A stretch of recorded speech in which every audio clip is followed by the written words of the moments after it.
بسم اللہ الرحمن الرحیم۔ السلام علیکم ورحمۃ اللہ وبرکاتہ۔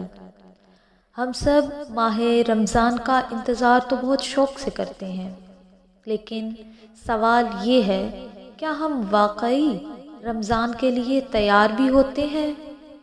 اہل بیت علیہ السلام کی تعلیمات ہمیں یہ سکھاتی ہیں کہ رمضان صرف عبادت کا مہینہ نہیں بلکہ خود کو بدلنے کا موقع ہے۔ آئیے آج جانتے ہیں کہ اہل بیت علیہ السلام کے مطابق رمضان کے لیے خود کو کیسے تیار کیا جائے۔ رمضان کے لیے خود کو تیار کرنے کا پہلا قدم نیت اور دل کی صفائی ہے۔ امام علی علیہ السلام ارشاد فرماتے ہیں کہ اعمال سے پہلے دلوں کو پاک کرو۔ اہل بیت علیہ السلام کے نزدیک رمضان کی تیاری کا پہلا قدم دل کی صفائی ہے، اور اگر ہمارے دل میں کسی کے لیے کینہ ہے، حسد ہے یا نفرت ہے تو رمضان کی برکت ہم تک مکمل نہیں پہنچتی۔ رمضان سے پہلے کوشش کریں کہ ہم دل سے معاف کرنا سیکھیں اور اللہ سے یہ دعا کریں کہ وہ ہمارے دل کو صاف کرے۔ دوسرا قدم سچی توبہ اور استغفار۔ امام زین العابدین علیہ السلام اپنی دعاؤں میں توبہ اور استغفار پر بہت زور دیتے ہیں۔ اہل بیت علیہ السلام ہمیں سکھاتے ہیں کہ رمضان سے پہلے گناہوں کا بوجھ ہلکا کر لینا چاہیے۔ سچی توبہ کا مطلب یہ ہے کہ ہم دل سے نادم ہوں اور اللہ سے واپس آنے کا عہد کریں۔ ایک سادہ سا ذکر جو ہم روز پڑھ سکتے ہیں، استغفر اللہ ربی و اتوب الیہ، یہی وہ توبہ ہے جو رمضان کی روشنی کو ہمارے دلوں تک پہنچا سکتی ہے۔ تیسرا قدم قرآن سے تعلق ہے۔ امام محمد باقر علیہ السلام اور امام جعفر صادق علیہ السلام ارشاد فرماتے ہیں کہ قرآن رمضان کا سب سے بڑا تحفہ ہے، اور اہل بیت علیہ السلام کے مطابق رمضان کی تیاری یہ نہیں کہ ہم اچانک بہت زیادہ پڑھنا شروع کر دیں، بلکہ یہ ہے کہ ہم قرآن سے تعلق بنائیں۔ رمضان سے پہلے روز چند آیات سمجھ کر پڑھنے کی نیت کریں۔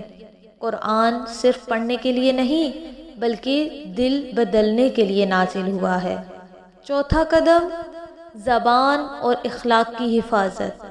امام جعفر صادق علیہ السلام فرماتے ہیں کہ روزہ صرف کھانے پینے کا نام نہیں ہے بلکہ گناہوں سے بھی بچنا ضروری ہے۔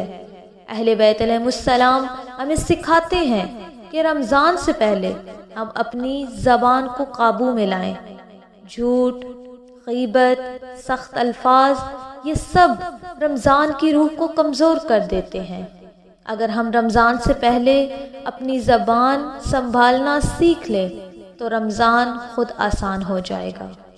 اسی طرح پانچواں قدم سادگی اور قناعت ہے۔ حضرت فاطمہ الزہرا سلام اللہ علیہا کی زندگی سادگی، قناعت اور شکر کی بہترین مثال ہے۔ اہل بیت علیہ السلام کے مطابق رمضان دکھاوے کا نہیں بلکہ عاجزی کا مہینہ ہے۔ کم میں شکر کرنا اور زیادہ عبادت کرنا، یہی رمضان کی تیاری ہے۔ چھٹا قدم خدمت خلق۔